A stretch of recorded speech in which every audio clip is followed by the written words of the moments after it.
울산의 한 가정집입니다. 식탁에 한 남성이 앉아 있고 옷을 모두 벗은 상태인 여성은 바닥에 무릎을 꿇고 있습니다. 이해했어? 여성은 남성의 말을 듣고 고개를 숙인 채 얼굴조차 들지 못하는데요. 두 사람 사이에 무슨 일이 있었던 걸까요? 예, 정말 충격적인 사건입니다. 뭐 타사 보도로도 이렇게 잠깐 나가기도 했는데, 자, 그런데 이 피해 여성이 그 내용은 그야말로 일부 빙산의 일각이라면서 저희한테 다시 제보를 주셨어요. 박 변호사님 좀 전해주시죠. 예, 20대 여성입니다. 울산에서 거주하고 있었는데 뭐 가수가 꿈이 좀 있었던 것 같습니다. 그래서 음악 같은 것들을 좀 하기 위해서 음악하는 동호회 모임에 갔다가 이 40대의 박 씨, 음악 교수이자 동물심리 상담가로 알려진 40대 박 씨를 만나게 됐고요. 노래를 가르쳐준다 해서 노래를 일부 배웠는데 이 박 씨가 본인이 서울로 좀 올라가야 되기 때문에 배울 수 있는 시간이 별로 없다. 7월까지는 배우고 8월 되면 올라가니까 그러니까 이 여자 피해자가 그러면 좀 가르쳐 주세요라고 얘기하니까 그때 이 박 씨가 이런 얘기를 했다고 합니다. 집에 있으면 배울 수가 없다. 서울에 오든지 부모랑 같이 살면 안 되고 인생이 그 모양 그 꼴아지고 노래 똑바로 못하는 거다라고 압박을 가했다고 하고요. 여성 이후 독립해서 방을 얻었는데 박 씨가 이 자신의 배우자 아내가 보고 싶어 한다라고 얘기를 했고요. 결국은 집으로 이제 남성의 아내를 박 씨 아내를 같이 만났다고 합니다. 만났는데 만나서 여러 가지 얘기를 나눴는데 그 박 씨의 집에 빈 방들이 많으니까 너 괜찮으면 이 방에 들어와서 살아라라고 얘기를 했다고 하고요. 같이 지내면 노래도 직접 배울 수 있고 더 많이 할 수 있다는 생각에 그렇게 했는데 7월 말부터 이 박 씨 부부 집에서 살게 됐고요. 그 무렵 여성 이 한 동물병원에서 아르바이트도 하기 시작했습니다. 자, 노래를 배울 수 있겠다는 생각에 그 독립을 해서 이 박 씨 부부 집에 들어가게 된 겁니다. 자, 그런데 그 선택이 결국 비극의 시작이었다. 그렇습니다. 비극의 시작이었는데요. 피해 여성의 주장에 따르면 박 씨 부부가 잘 해줬기 때문에 그 박 씨 부부, 박 씨한테는 양아빠, 그 박 씨 부인한테는 양엄마라고 부르면서 지내고 있었는데 근데 이제 박 씨는 뭐라고 했냐면 그 피해 여성한테 너희 부모님한테 너의 있는 장소라든지 행방 알려주지 마라고 이제 이렇게 입단속을 시켰는 거예요. 그러니까 자기 딸이 들어오지 않으니까는 그 부모가 이제 찾아다니다가 박씨네 있는 거를 알게 됐더니 그 피해 여성이 뭐라고 했냐면 부모한테 이제 이 집에서 선생님한테 노래 배우고 있으니까 걱정하지 마세요라고 말을 했고 그 후로도 박 씨는 문자를 보냈는데 뭐라고 보냈냐면 피해 여성 가족에게 방 한 채를 내주고 아내도 많이 챙겨주고 있으니까 걱정하지 마시라 했기 때문에 안심을 시켰는데요. 그런데 얼마 지나지 않아 가지고 박 씨가 욕설을 하기 시작했다는 겁니다. 그러니까 물건을 들어오는데 물건을 갖고 들어오다가 아마 피해 여성이 문을 안 열어주니까 뭐라고 했냐면 벌레보다 못한 XX 이 쌍욕을 했다는 겁니다. 그리고 바닥 청소를 하지 않는 이유로 뭐라고 했냐면 네가 말을 안 들어서 신께서 신이라는 건 갓을 말하는 거예요. 신께서 화가 났다. 그러니까 네가 벌을 받아야 되는데 내가 아빠니까 내가 벌을 받는다면서 흉기로 자기 몸을 자해를 했다고 합니다. 그러니까 그 모습을 보니까 이 피해 여성이 얼마나 놀랐겠어요. 그 잘못했다고 빌었다는 겁니다. 그러니까 이게 가스라이팅의 일종의. 그러니까는 그 박 씨가 뭐라고 하냐면 신교육을 시켜야 한다면서 계속 신들을 언급을 했고요. 그러다가 지난 10월부터 이 박 씨가 피해 여성한테 폭행도 하고 성폭행까지도 시작했다고 합니다. 자, 일단 지금 폭행 사진이 나가고 있는데 뭐 상태가 많이 안 좋습니다. 이 피해자 주장에 따르면 첫 폭행 그리고 성폭행을 시작으로 한 달 반가량 집에 사실상 감금된 채 저런 범행이 수십 차례 이어졌다. 맞습니다. 피해 여성 주장에 따르면 박 씨가 지난해 10월에 병원에 입원한 적이 있었습니다. 그런데 그 이유가 피해자 때문이라면서 신이 벌을 주는 거라고 했다고 하는데요. 태어난 이후에도 이 폭행과 성폭행을 하면서 신께서 옷을 벗으라고 한다. 신이 시키신 일이다.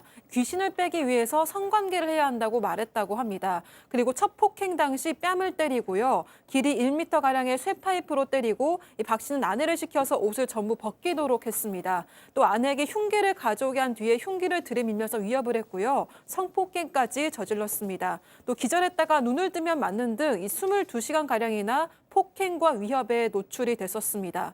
당시 피해 여성은 동물병원에서 아르바이트를 하고 있었는데요. 원장한테 좀 일이 생겨서 출근을 못하게 됐다면서 얼굴에 멍이 든 폭행 사진 등을 보냈습니다. 그 이후에 이제 사실상 박 씨 집에서 갇힌 상태로 지냈습니다. 박 씨는 그 이후부터 한 달 반가량 집에서 성관계를 강요하고 흉기로 폭행을 일삼았습니다. 또 그때마다 신이 시키는 일이라는 등 신을 언급했다고 하고요. 이 밤부터 새벽까지 맞는 경우가 부지기수였고 박 씨의 아내는 그 모습을 다 지켜보고 범행 도구를 가져다 줬었다고 합니다. 또 박 씨가 머리를 밀라고 해서 스스로 바리깡으로 머리를 밀기도 했다고 하고요. 피해 여성은 11시에 일어나서 박 씨 부부에게 마사지를 해주고 설거지부터 분리수거, 또 박 씨의 소유의 다른 주택을 청소까지 했다고 합니다. 자, 지금 저 장면이 신이 나에게 뭐 이러이러한 계시를 내려주고 있다, 뭐 신이 보인다 하면서 막 무슨 형체를 설명하는 듯이 막 혼자 쇼를 하고 있는 겁니다. 자, 지금 어떤 분들은 또 그러실 거예요. 아유, 그냥 도망가면 되지. 부모님, 가족한테 알리면 되지. 그러지 못했던 이유가 있었습니다. 체크포인트 짚어보죠. 다 죽이겠다. 자, 피해 여성의 얘기 직접 들어보시죠. 이제 그때부터 이제 협박이 시작되면서 네가 이제 이 집을 나가게 되면은 넌 부모님부터 해서 너희 가족들 다 죽일 거다. 네 혼자 못 죽게 만들어 주겠다라는 식으로 이제 계속 저한테 협박을 한 거죠.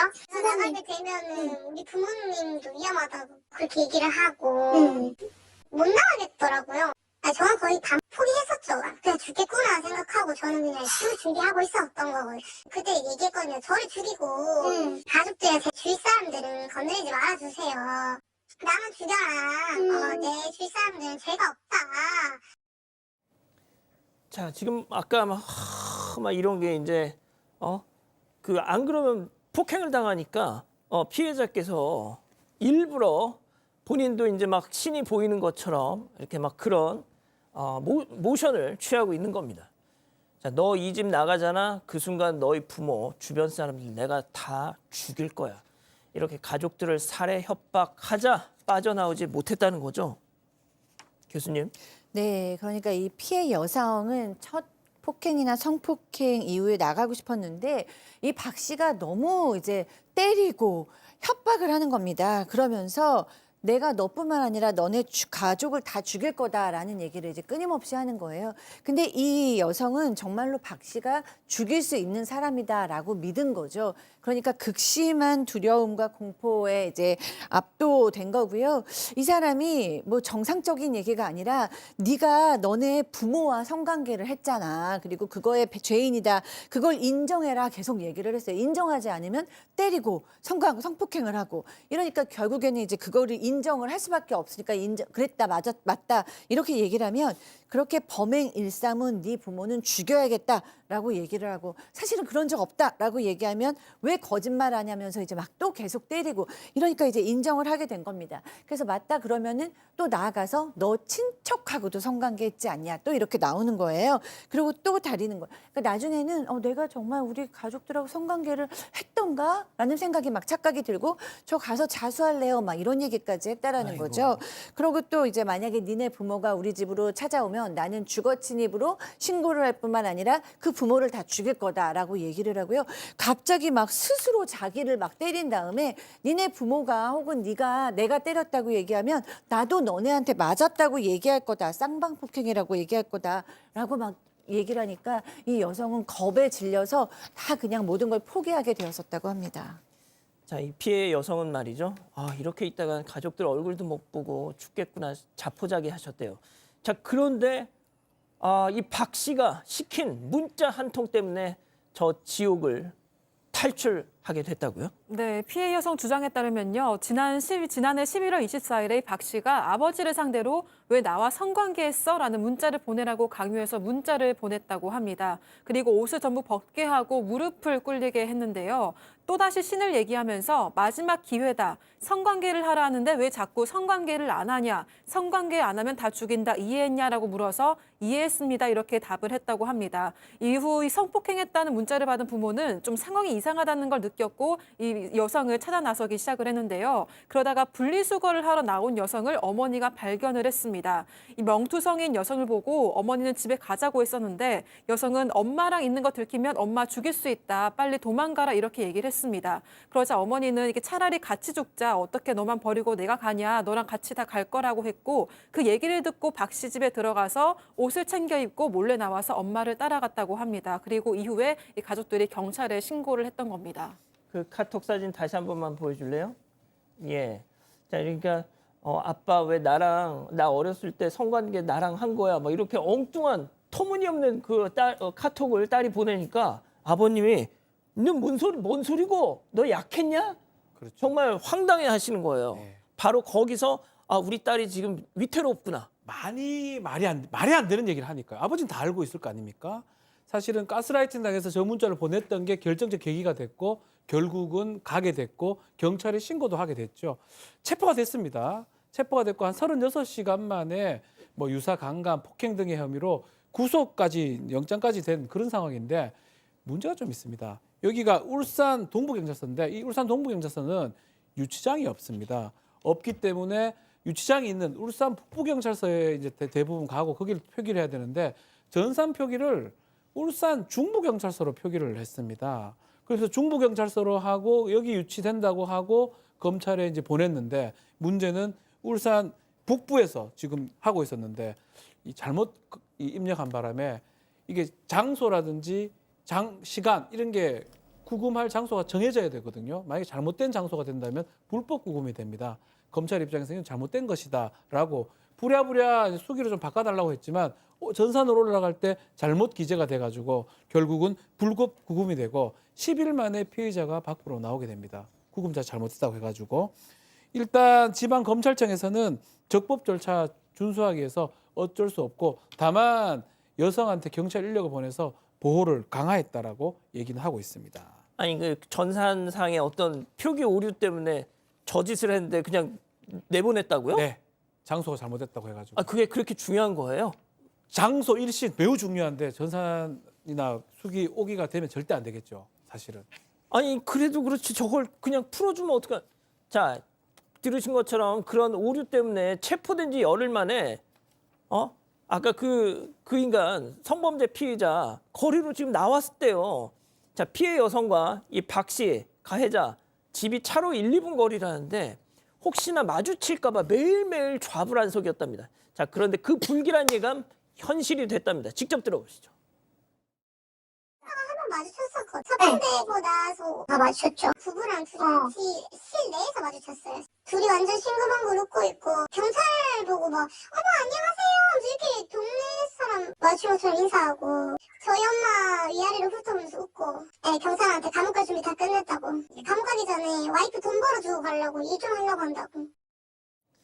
자 팀장님 좀 추가로 설명해 주시죠. 맞습니다. 그 피해 여성 주장에 따르게 되면은 피해 증거 수집을 위해서 경찰하고 같이 그 통화 내역서 있지 않습니까? 이걸 뽑기 위해서는 통성사 기지국을 가는데 경찰은 가는 중에 그 기지국 안에서 박 씨 부부를 마주쳤다는 겁니다. 보니까는 경찰이 이제 피해 여성도 통화 내역서를 내라고 그랬고 그 박 씨 피해자도 통화 내역서를 내라고 하니까 기지국에 같이 갔던 것 같아요. 그러니까 거기에서 박 씨 부부를 만났던 겁니다. 그런데 박 씨 부부가 이제 뻔뻔하게 있으니까 이 피해자 입장에서는 어떻게 저렇게 사람이 뻔뻔하게 다닐 수 있나 이렇게 생각이 들리고 몸도 떨리고 도망가고 싶다는 생각밖에 안 들었다고 했는데 그래서 경찰이 다시 한번 구속영장을 검찰에 신청을 했고요. 검찰에서는 법원에 그 구속영장을 청구를 했는데 법원에서는 제동을 걸었어요. 뭔 얘기냐면 피해자가 도주례가 없다. 그리고 거주지가 일정하다. 그리고 출석 요구에 순순히 응했기 때문에 두 번째 구속영장도 신청을 기각했기 때문에 할 수 없이 경찰에서는